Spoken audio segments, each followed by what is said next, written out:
Good afternoon, everybody. Please have a seat. I want to once again welcome President Xi back to the White House. We first hosted him here 3 years ago when he was vice president, so this is our 6th meeting. As a result of our efforts, our two nations are working together more closely across a broader range of critical issues. And our cooperation is delivering results for both our nations and the world.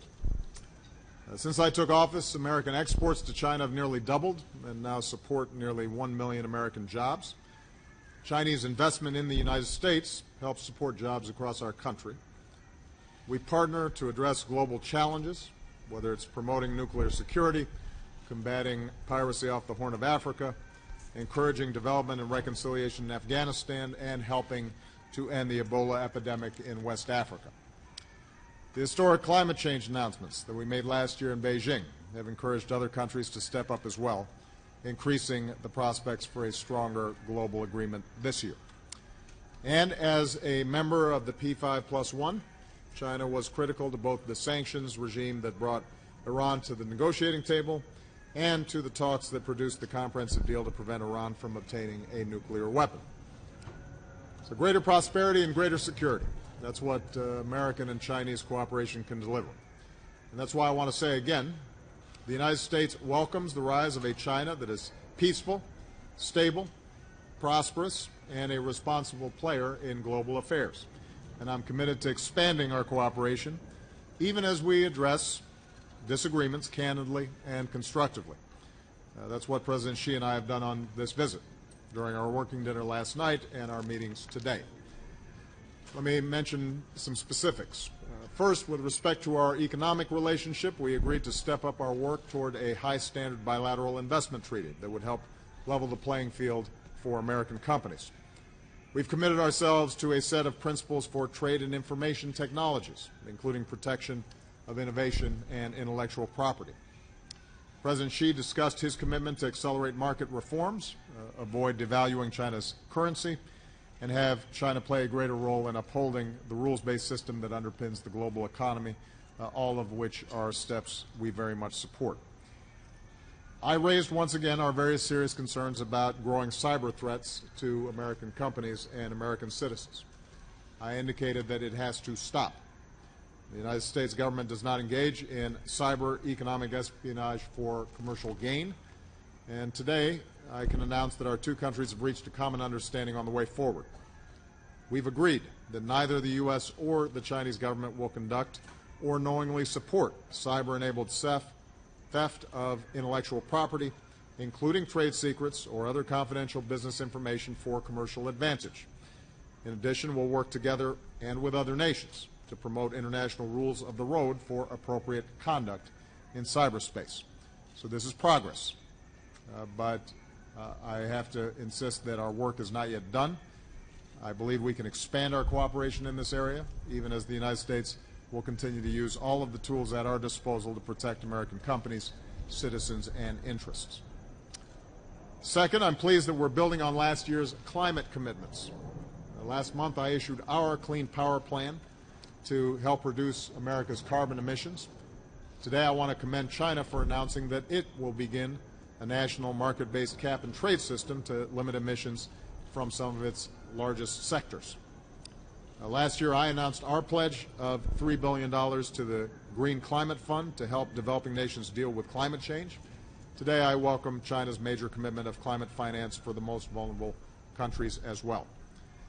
Our two countries are also putting forward our common vision for the ambitious climate change agreements that we seek in Paris.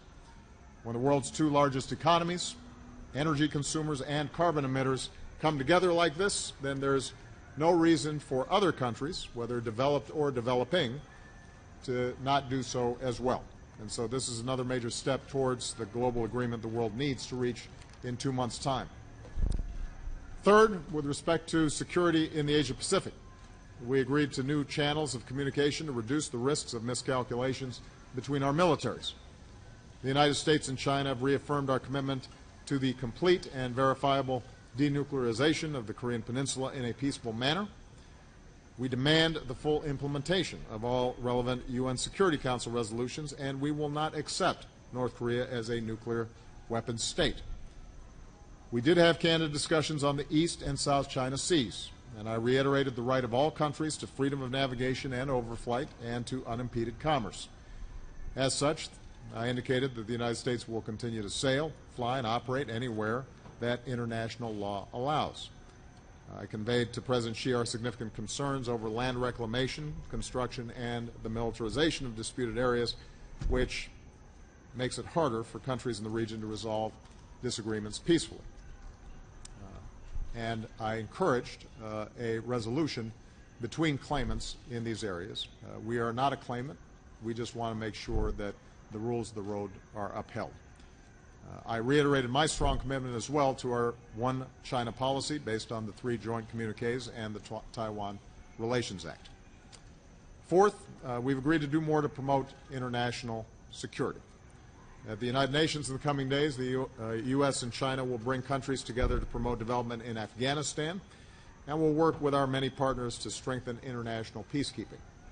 We agree that all parties, including Iran, need to fully implement the nuclear deal and that UN Security Council resolutions need to be fully enforced. For the first time, the U.S. and China will also formally partner to promote global development. Building on our efforts against Ebola, we'll work to strengthen global health security. We'll expand our joint efforts on humanitarian assistance, disaster response, agricultural development, and food security.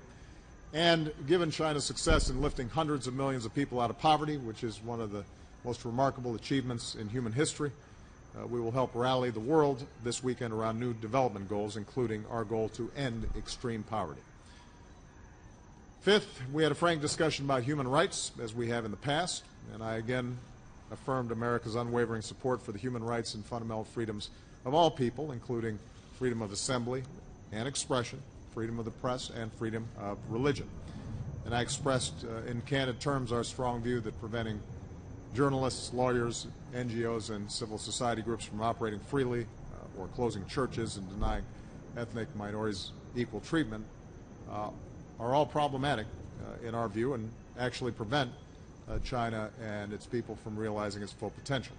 Obviously, we recognize that there are real differences there, and President Xi shared his views in terms of how he can move forward in a step-by-step way that preserves Chinese unity. So we expect that we're going to continue to consult in these areas. Even as we recognize Tibet as part of the People's Republic of China, we continue to encourage Chinese authorities to preserve the religious and cultural identity of the Tibetan people and to engage the Dalai Lama or his representatives. Finally, we're taking more steps to expand the connections between our two peoples. We launch a new initiative to boost tourism between our countries in the coming months. And just as children across China learn English, we're starting a new initiative called 1 Million Strong to encourage 1 million American students to learn Mandarin Chinese over the next 5 years. Vice President Biden pointed out that 2 of his children are already on track. 2 of his grandchildren, actually. After all, if our countries are going to do more together around the world, then speaking each other's language, truly understanding each other is a good place to start. So overall, we've had an extremely productive meeting. The particular work that has been done by our teams shows the extraordinary progress that we can make when we're working together. The candid conversations between President Xi and myself about areas of disagreement help us to understand each other better, to avoid misunderstandings or miscalculations, and pave the way potentially for further progress in those areas. And President Xi, I want to thank you again for expanding your commitment to cooperation between our nations. I believe that it's another reminder that as we work to narrow our differences, we can continue to advance our mutual interests for the benefit not only of our two peoples, but for the benefit of the world. Thank you very much.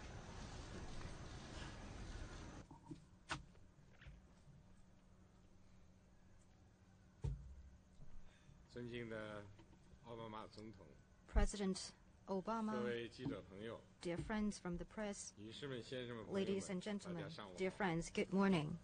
很高兴同 It's a 奥巴马 great pleasure for me 总统 to 一起 meet with all of you 大家见面。 together with President Obama. Let me begin by thanking again President Obama and the U.S. government for the gracious hospitality and thoughtful arrangements and warm reception accorded to me and the Chinese delegation. I also want to thank the American people for the warm welcome. Yesterday and today, President Obama and I have had in-depth discussions on our respective domestic and foreign policies, important topics in bilateral relations, international and regional situation.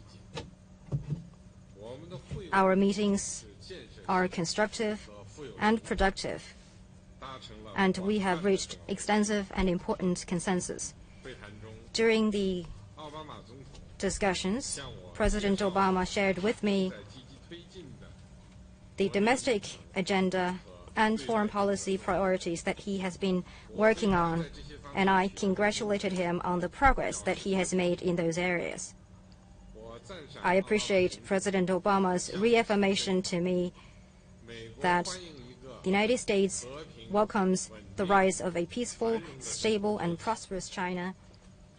It supports China to play a bigger role in the international arena, and the United States supports China's reform and opening up. I indicated to President Obama that China is making all-round efforts to deepen comprehensive reform, to build law-based governance, to enforce strict party discipline, so as to achieve the grand goal of building a society of initial prosperity in all respects. The reform and opening up of China will not stop.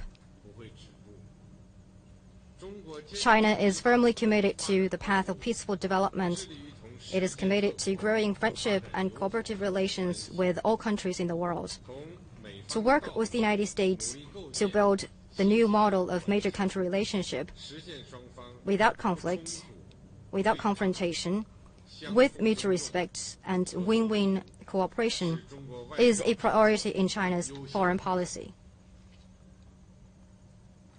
We have spoken highly of the important progress made in China-U.S. relations since the Sunnyland Summit in 2013, and we have agreed to follow the consensus, expand the practical cooperation in various areas at the bilateral, regional, and global level, and manage differences and sensitive issues in constructive manner, and to advance the new model of major country relationship between China and the United States.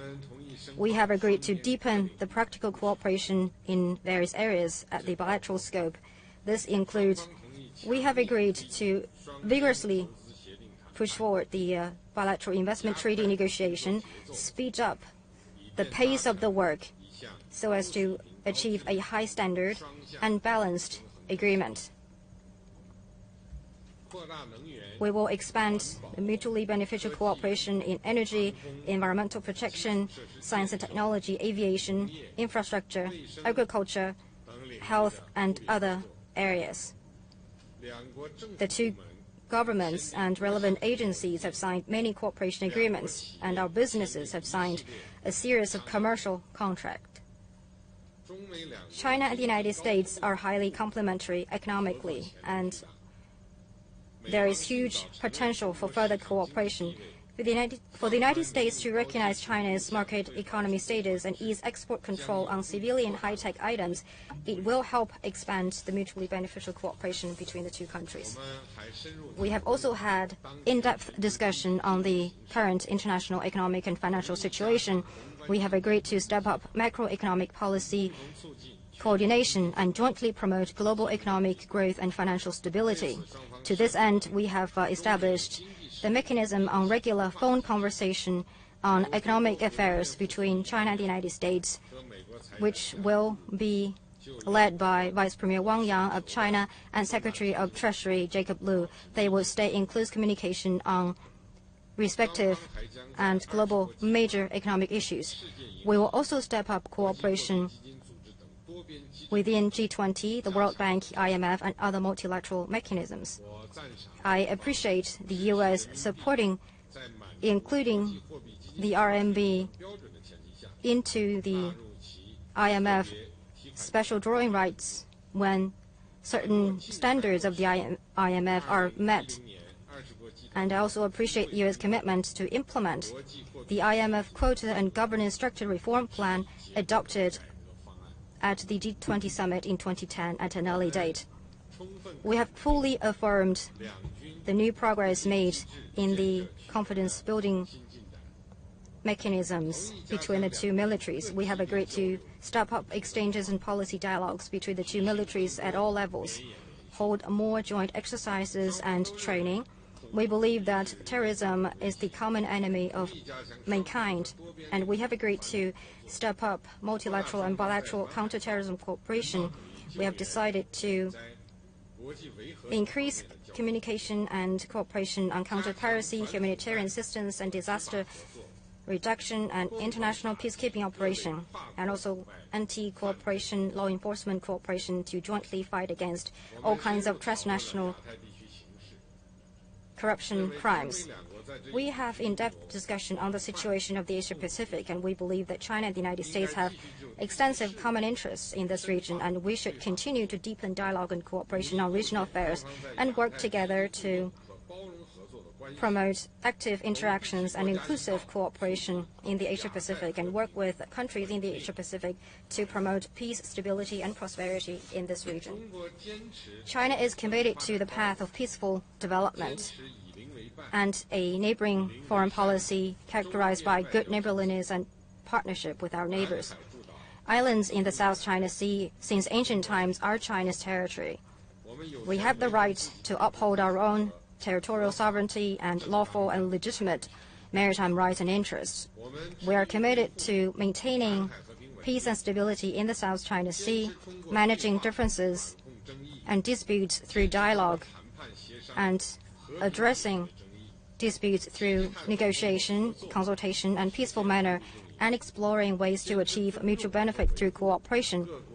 We are committed to respecting and upholding the freedom of navigation and overflight that countries enjoy according to international law. Relevant construction activities that China are undertaking in the islands of South Nansha Islands do not target or impact any country, and China does not intend to pursue militarization. China and the United States have a lot of common interest. On the issue of South China Sea, we both support peace and stability of the South China Sea. The countries directly involved should address their dispute through negotiation, consultation, and in peaceful means. And we support freedom of navigation and overflight of countries according to international law, and the management of differences through dialogue and full and effective implementation of DOC and an early conclusion of the consultation on COC based on consensus building. We have agreed to maintain constructive communication on relevant issues. China and the United States are two major cyber countries, and we should strengthen dialogue and cooperation. Confrontation and friction are not the right choice for both sides. During my visit, the competent authorities of both countries have reached important consensus on joint fight against cyber crimes. Both sides agreed to step up crime cases, investigation assistance, and information sharing, and both governments would not engage in or knowingly support online theft of intellectual properties, and we will explore the formulation of appropriate state behavior norms of the cyberspace, and we will establish a high-level joint dialogue mechanism on the fight against cyber crimes and related issues, and to establish hotline links. Democracy and human rights are the common pursuit of mankind.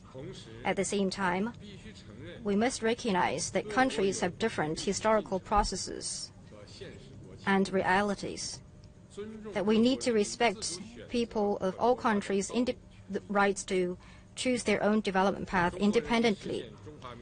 The Chinese people are seeking to realize the great renewal of the Chinese nation, which is the Chinese dream. This process, in essence, is a process to achieve social equity and justice and advancing human rights. China stands ready to, in the spirit of equality and mutual respect, conduct human rights dialogue with the United States, expand consensus, reduce differences, learn from each other, and progress together. We have decided to continue to work together to tackle global challenges and provide more public goods for the international community.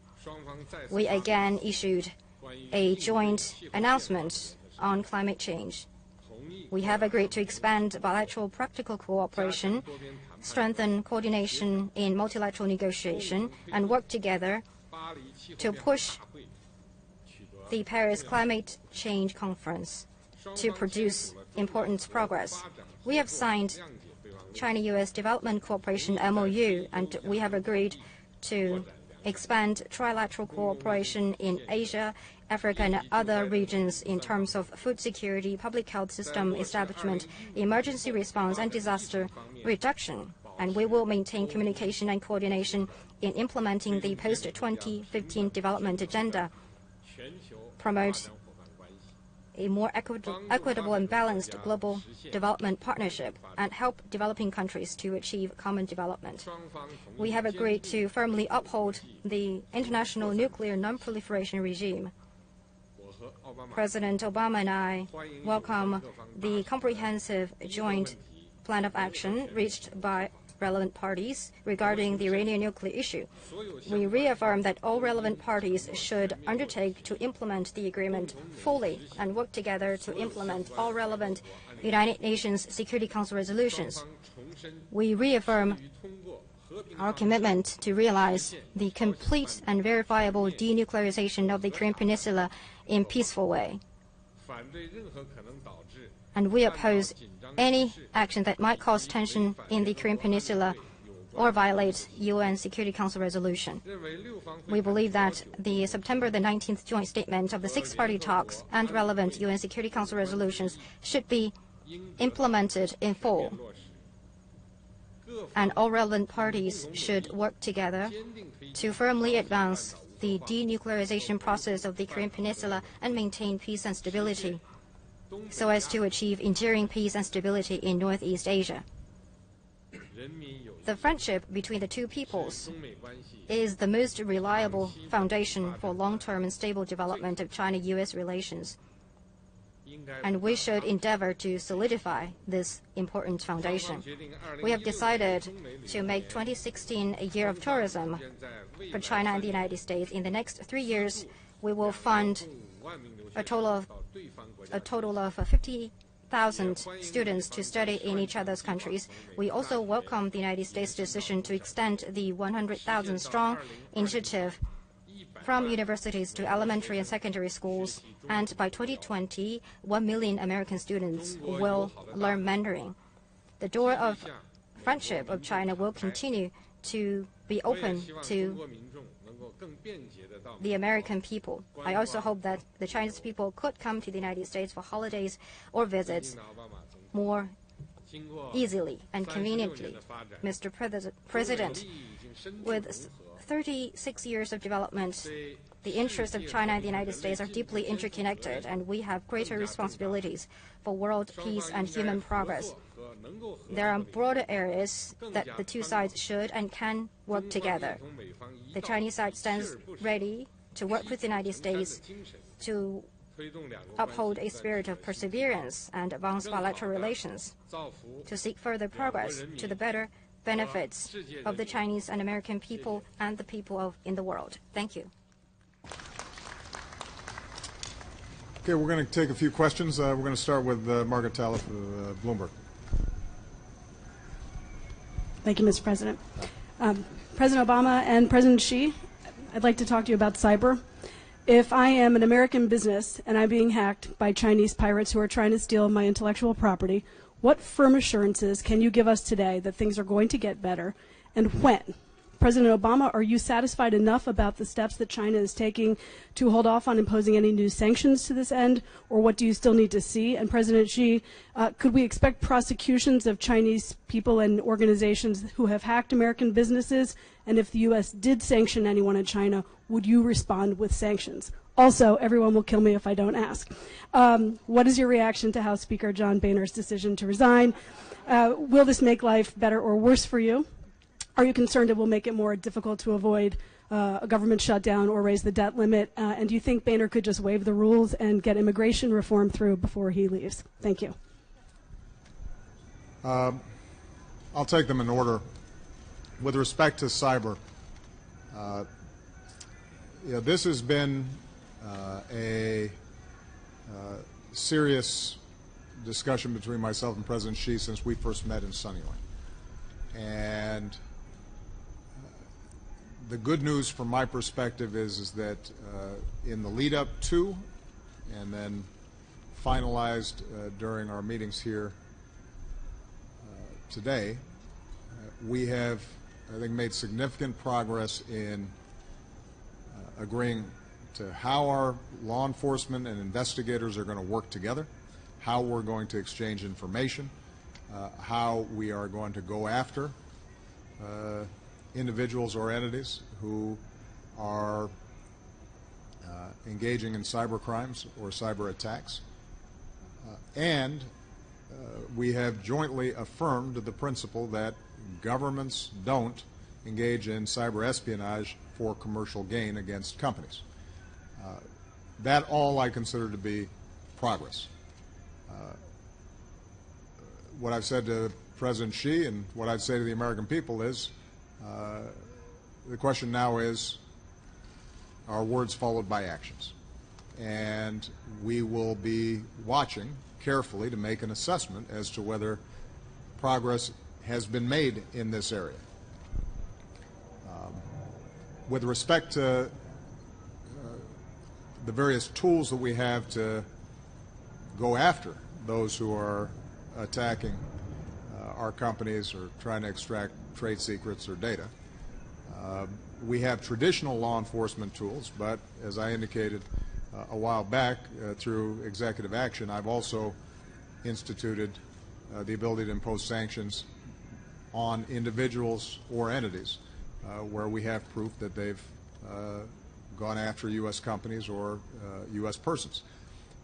And we did not, at our level, have specific discussions of specific cases, but I did indicate to President Xi that we will apply those and whatever other tools we have in our toolkit to go after cyber criminals, either retrospectively or prospectively. Those are tools generally that are not directed at governments. They are directed at entities or individuals that we can identify. And they're not unique to China. Those are tools that we're going to be using for cyber criminals around the world. And President Xi, during these discussions, indicated to me that with 1.3 billion people, he can't guarantee the behavior of every single person on Chinese soil, which I completely understand. I can't guarantee the actions of every single American. What I can guarantee, though, and what I'm hoping President Xi will show me, is that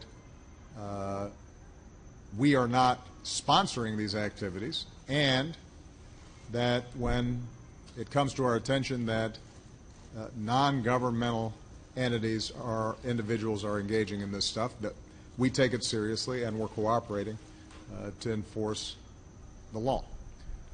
Last point I'll make on the cyber issue, because this is a global problem, and because unlike some of the other areas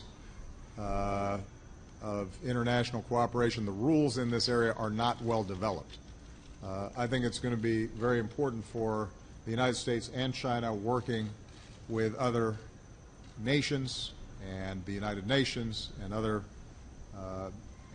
and the private sector to start developing an architecture to govern behavior in cyberspace that is enforceable and clear.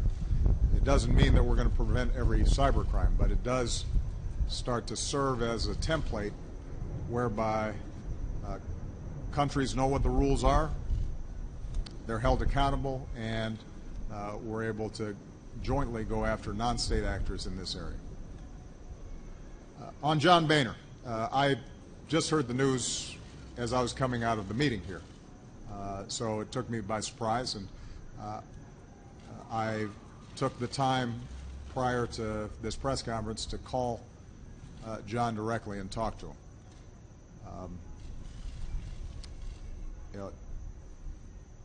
John Boehner is a good man. He is a patriot. He cares deeply about the House, an institution in which he served for a long time. He cares about his constituents, and he cares about America.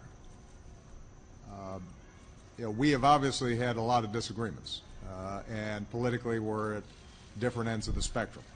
But I will tell you, he has always conducted himself with courtesy and civility with me.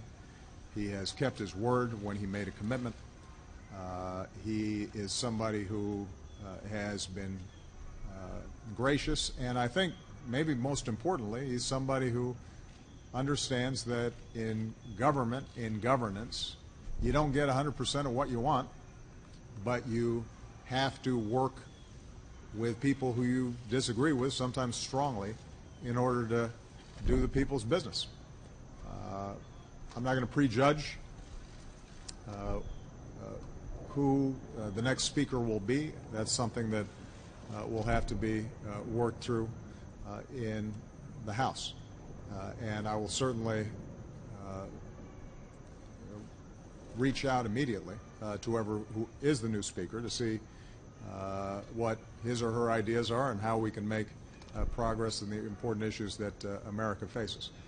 The one thing I will say is that my hope is there's a recognition on the part of the next speaker, something I think John understood, even though at times it was challenging to bring his caucus along, that we can have significant differences on issues, but that doesn't mean you shut down the government. That doesn't mean you risk the full faith and credit of the United States. You don't invite potential financial crises.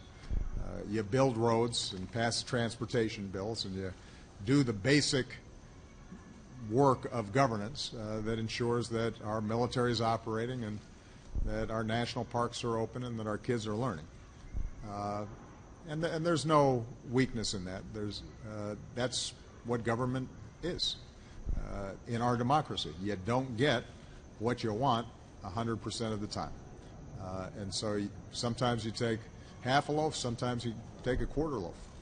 And that's certainly something that I've learned here in this office. So I'm looking forward to working with the next speaker. In the meantime, John's not going to leave for another 30 days, so hopefully he feels like getting as much stuff done as he possibly can, and I'll certainly be looking forward to working with him on that.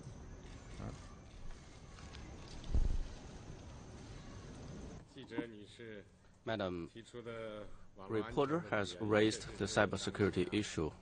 Indeed, at current, for the international community and for China and the United States, this is an issue all attach great importance to. With President Obama and I have on many occasions, and this has a long history, have exchanged views on this. I think it's fair to say we've reached a lot of consensus on cybersecurity, including some new consensus.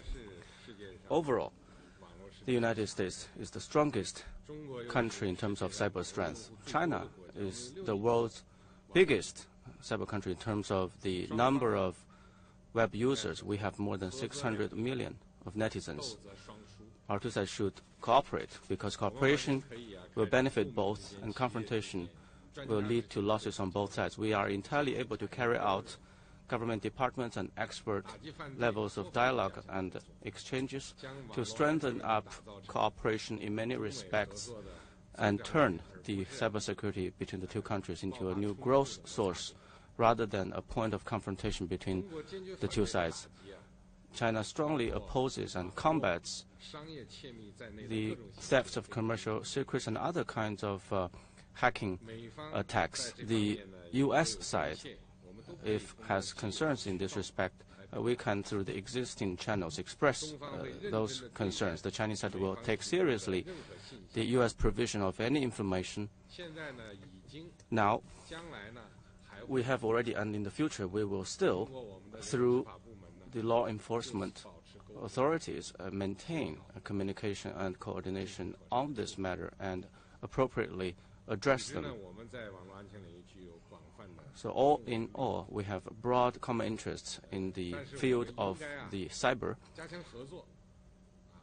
but we need to strengthen cooperation and avoid leading to confrontation, and nor should we politicize this issue. During my current visit, I think it's fair to say that the two sides concerning combating cyber crimes have reached a lot of consensus. Going forward, we need to, at an early date, reach further agreement on them and further put them on the ground. Thank you. Now, I would like to propose for China's Central Television reporter Kang Hui to raise a question. Thank you, Mr. President Xi. I have a question for President Obama.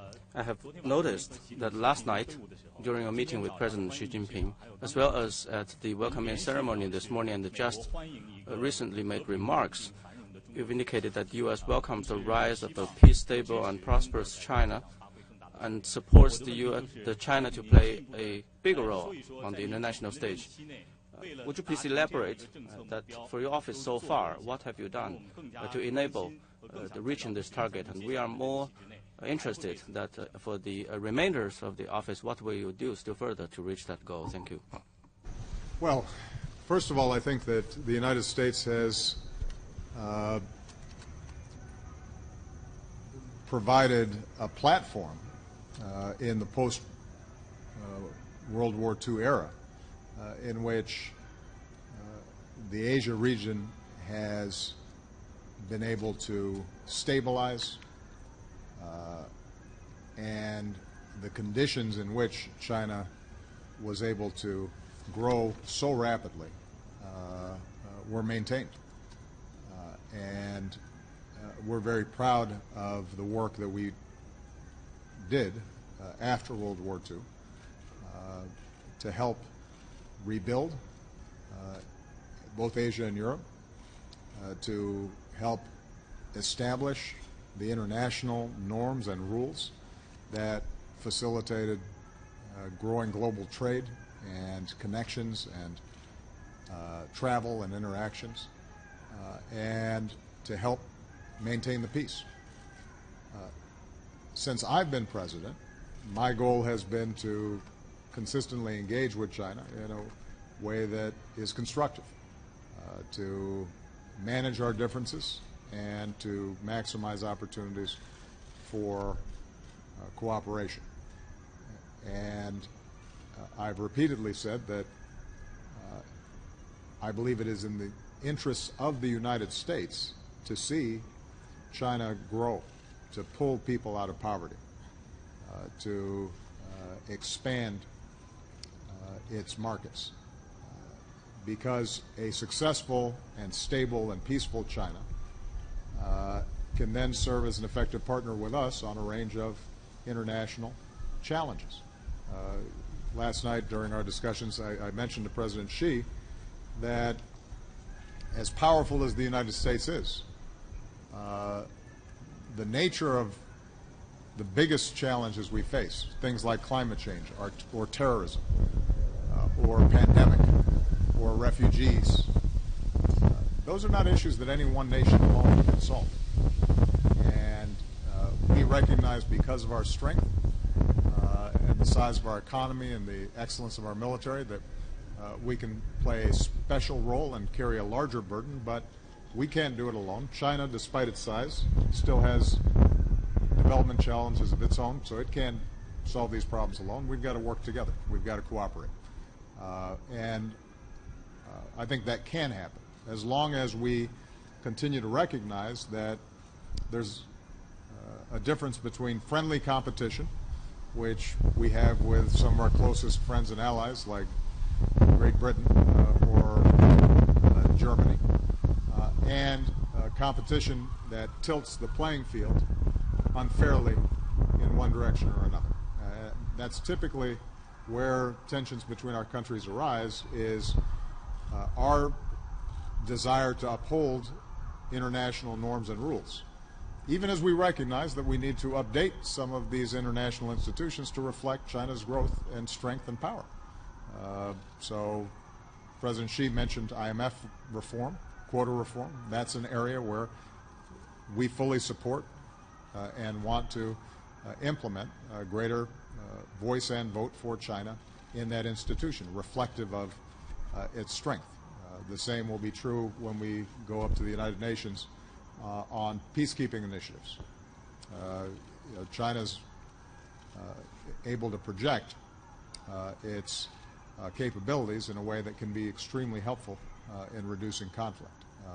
And in all of those issues, as well as education, science, technology, we think that the opportunities for cooperation are there, as long as there's reciprocity, transparency, and fairness in the relationship. And what I have said in the past to President Xi is that given China's size, we recognize there's still a lot of development to be done and a lot of poverty inside of China, but we can't treat China as if it's still a very poor developing country as it might have been 50 years ago. It is now a powerhouse, and that means it's got responsibilities and expectations in terms of helping to uphold international rules that might not have existed before.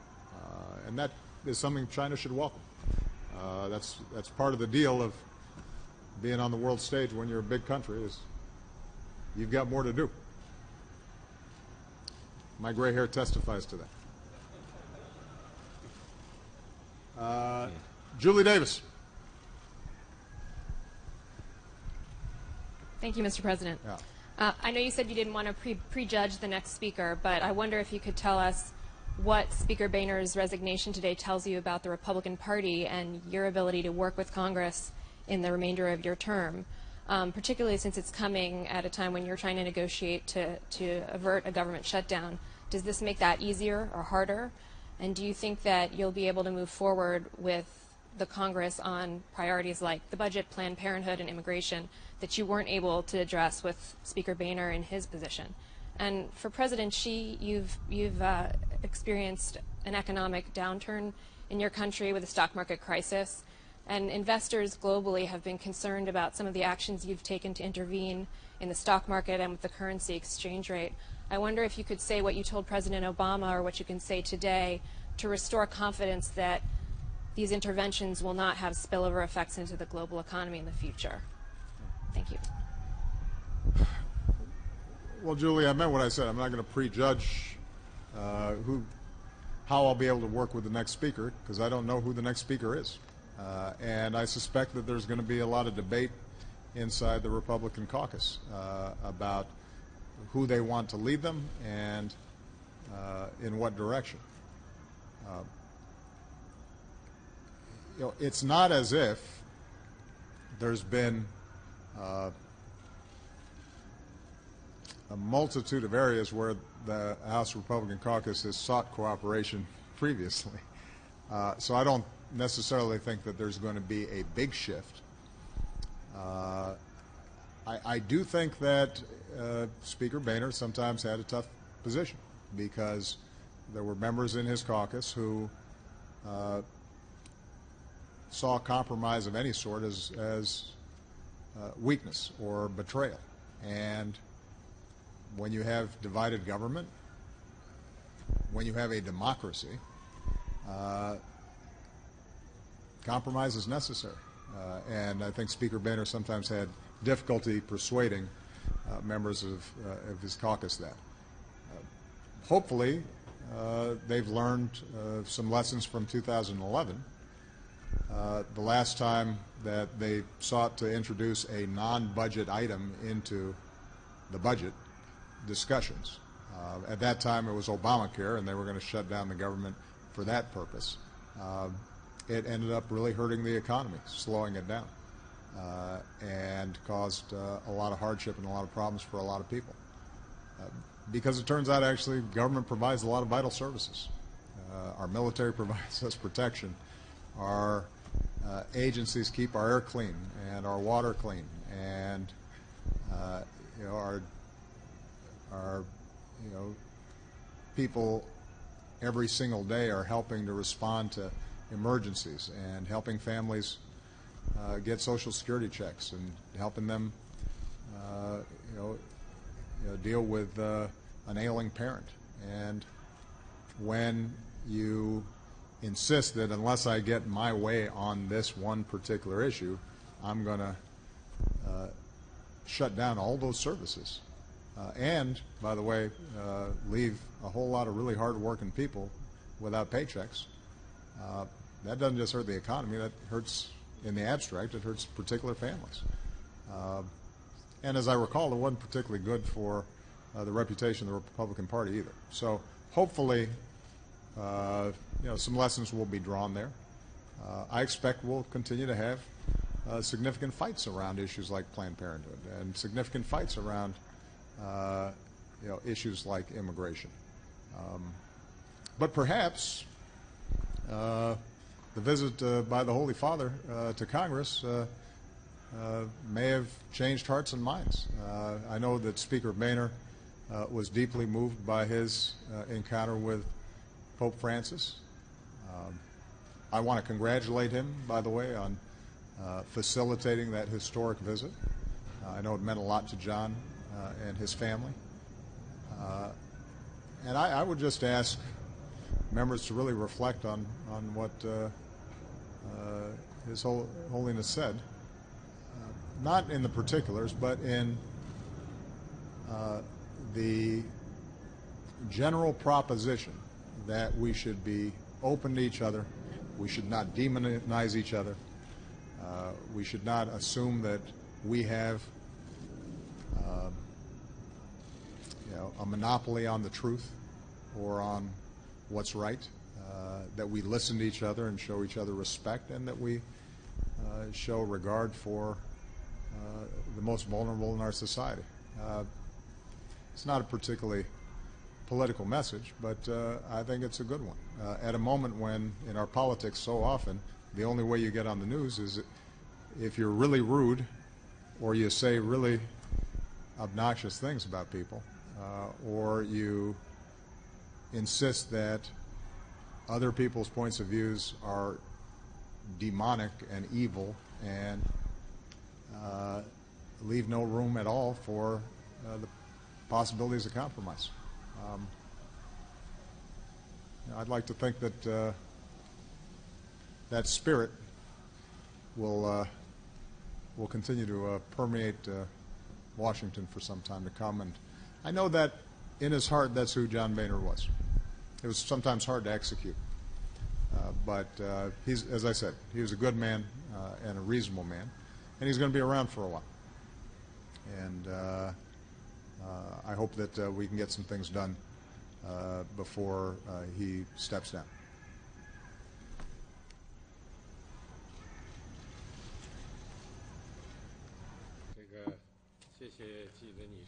Thank you, Madam Reporter, for your interest in China's economy.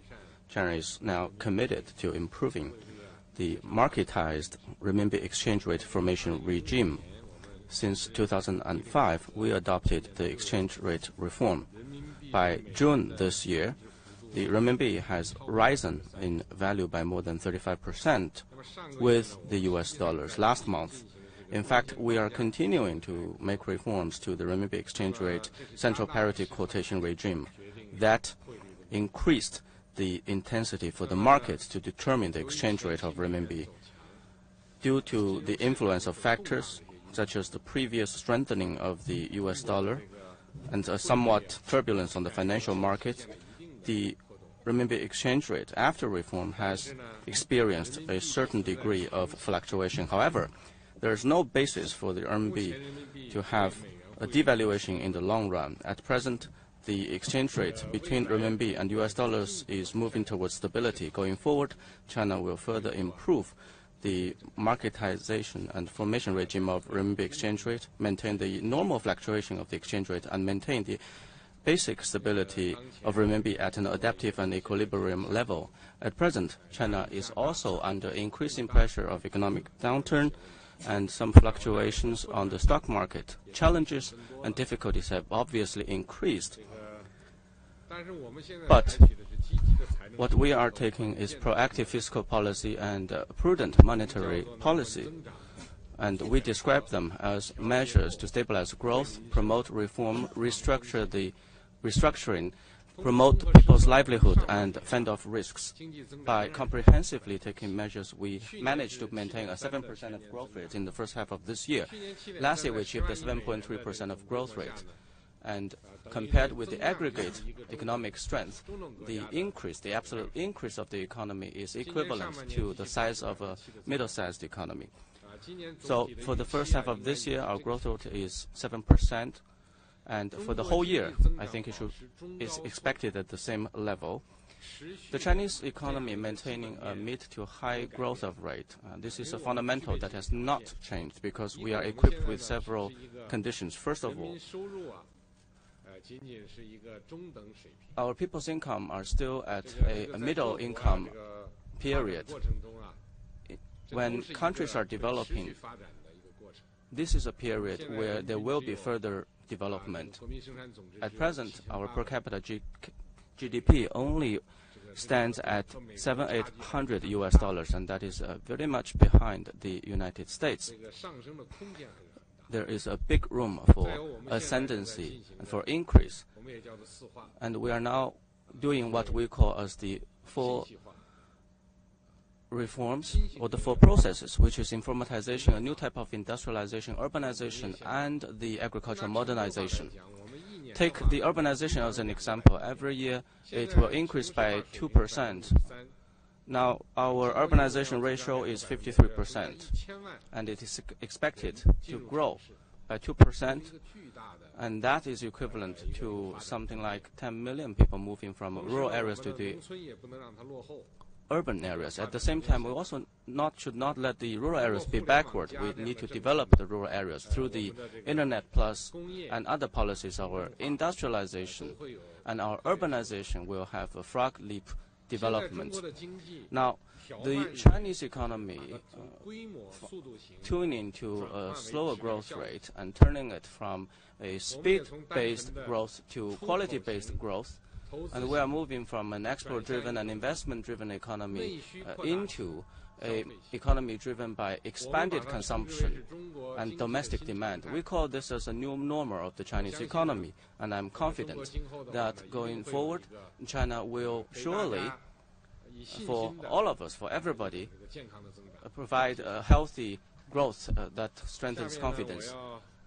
Thank you. And now I would like to remind reporter Du Shangzhe from the People's Daily of China to raise questions. Thank you, President Xi. I have a question to seek guidance. Now, some people in America believe that China's growth might challenge the U.S. leading position in the world.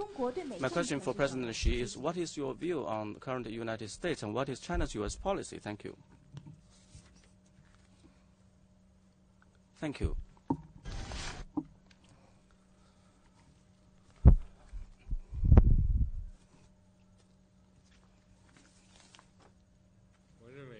In my view, the U.S. in economic, in military, has remarkable strength, and other countries in the world are also developing. Still, the U.S. has uncompared advantages and strengths. The Cold War has long ended. Today's world has entered into an era of economic globalization where countries are interdependent upon each other. People should move ahead with the times and give up on the old concepts of you lose, I win, or zero-sum game, and establish a new concept of peaceful development and win-win cooperation. If China develops well, it will benefit the whole world and benefit the United States. If the U.S. develops well, it will also benefit the world and China. China's policy towards the U.S. is consistent and transparent.